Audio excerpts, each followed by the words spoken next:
હાલ ખેડૂત પરંપરાગત ખેતી છોડીને બાગાયત ખેતી તરફ વળ્યા છે। બાગાયત ખેતીમાં ખેડૂત પોતે સદ્ધર બને તે માટે સરકાર દ્વારા અનેક યોજનાઓ અને સહાય લોન્ચ કરવામાં આવી છે। ખેડૂત મહત્તમ ઉત્પાદન સાથે નફાયુક્ત કમાણી કરી શકે છે, કંઈક નવીન કરવાનો વિચાર કરે છે, કંઈક નવીન પદ્ધતિ અપનાવી અને મહત્તમ ઉત્પાદન કરતો ખેડૂત હોય છે અને લાખો રૂપિયાની કમાણી કરતો હોય છે। આવા જ એક બોટાદ જિલ્લાના રાણપુર તાલુકાના ચારણકી ગામના ખેડૂતે કંઈક નવીન ખેતી કરી મહત્તમ ઉત્પાદન સાથે લાખો રૂપિયાની કમાણી કરી રહ્યા છે। જેમાં વાત કરવામાં આવે તો બોટાદ જિલ્લાના રાણપુર તાલુકાના ચારણકી ગામના નાગજીભાઈ મોહનભાઈ મોરડિયા પોતે છેલ્લા ઘણા વર્ષોથી ખેતી સાથે સંકળાયેલા છે। પોતે 7 ધોરણ સુધી અભ્યાસ કર્યો છે। પોતાના પિતાનું અવસાન થતાં ખેતીનું દરેક કાર્ય પોતાના શિરે આવ્યું હતું, જેથી પોતે ખેતી સંભાળી હતી અને પોતે સદાબહાર વેરાયટીની જામફળીની ખેતી કરી છે। મારું નામ નાગજીભાઈ મોહનભાઈ મોરડિયા, ગામ ચારણકી, તાલુકો રાણપુર, જિલ્લો બોટાદ। હું ખેતી તો લગભગ સમજો ને 7 પાસ કરી અને હું ખેતીમાં જ આવી ગયો છું, કારણ કે ખેતી મારા માથા ઉપર આવી હતી। મારા ફાધર એક્સપાયર થઈ ગયા પછી, એટલે સમજી લો ને કે અત્યારે 60 વર્ષનો છું, 7 પાસ થઈને સીધો ખેતીમાં જ આવ્યો છું। આજે જામફળીના રોપા હું નાસિકથી લાવ્યો છું અને 80 રૂપિયામાં પર પ્લાન્ટ અહીંયા FR કર્યા હતા, બરાબર। અને શું કહેવાય કે આ હાઈ ડેન્સિટી આને કહેવાય, આનું વાવેતર છે એ હાઈ ડેન્સિટી કહેવાય કે 1 એકરમાં લગભગ 3500 આજુબાજુ છોડ આવે।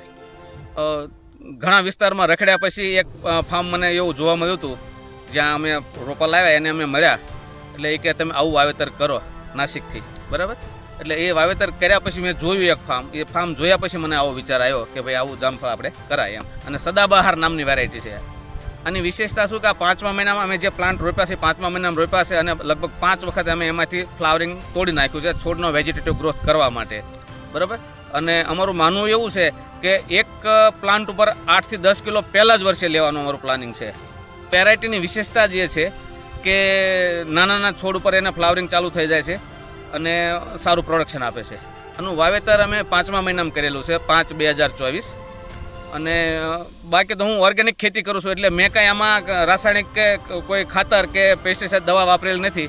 અને હું જે કરું છું ને એ TCBT જે તારાચંદ બિલજીનું જે છે એ પ્રમાણે હું આમાં ખેતી કરું છું। જે પાક આવે પછી તો માલ વસ્તુ થયા પછી આપણને ખબર પડે, પણ પર પ્લાન્ટ 8 થી 10 કિલોનો અમારે જે ટાર્ગેટ છે એ પર પ્લાન્ટ લેવાની ગણતરી છે। વેચાણમાં તો હજી આમાં આવ્યું નથી। બીજું જે મારો છે એ તો હું રાજકોટ, અમદાવાદ અને બોટાદ સેલ કરું છું। પણ એક મારી બવાપો એ છે, મારું દિલની વ્યથા એ છે કે ઓર્ગેનિક માલનું હજી આપણને ક્યાંય માર્કેટ મળતું નથી। હા, મળે છે પણ એ થોડું માર્કેટ મળે છે, મારે જે થાય છે એ મારે ક્વોન્ટિટીમાં થાય છે। નાગજીભાઈ પોતે ગુજરાત અને ગુજરાત બહારના રાજ્યમાં ખેતી માટે પ્રવાસ કર્યા હતા અને ત્યારબાદ નાસિક ગયા હતા અને નાસિકમાં 1 એકરમાં 3500 છોડનું એક ફાર્મ જોવા મળ્યું હતું, જેથી એ ડેમો લઈને પોતાના ફાર્મ ખાતે 3500 છોડનું વાવેતર કરવામાં આવ્યું છે। જામફળ અને છોડની સદાબહાર નામની વેરાયટીનું વાવેતર કરવામાં આવ્યું છે, તેમજ આ વાવણી હાઈ ડેન્સિટી પદ્ધતિથી કરવામાં આવી છે। એક પ્લાન્ટ ઉપર 8 થી 10 કિલોનું ઉત્પાદન લેવા માટે હાલ સતત મહેનત કરી રહ્યા છે।